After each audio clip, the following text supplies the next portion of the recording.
Hi, I'm Troy Green and I'm running for U.S. Senate to represent the great state of Oklahoma.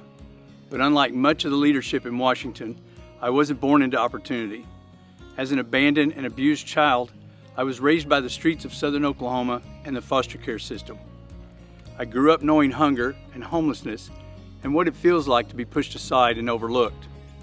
And while people like me were fighting just to survive, billionaires and corrupt politicians were stacking the deck against everyday people like you. So when I say I understand what you're going through, I'm not reading from a pollster's memo. I've lived it, and I know what it means to have no one in your corner. I've spent my life making sure others do.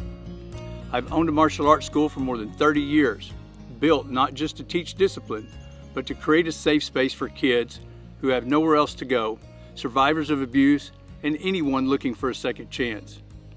As a private investigator, my team and I worked through my nonprofit, Safe Haven, Oklahoma, to fight sex trafficking and child exploitation, while supporting those who have fallen through the cracks. At age 53, I started college and learned firsthand how education can break the cycle of poverty and open doors to new opportunities.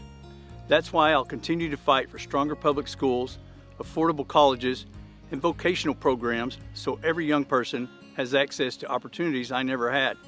And this commitment to service runs in my family. My wife Mindy has given over 20 years to nursing, caring for people on their worst days. Our son Mason served in the Marines, putting himself on the line so others wouldn't have to. I've spent my life fighting for people the system forgot. Now I want to take that fight to Washington. Politicians talk about housing, but none of them have experienced homelessness. Politicians talk about health care, but none of them have had to choose between paying rent or seeing a doctor.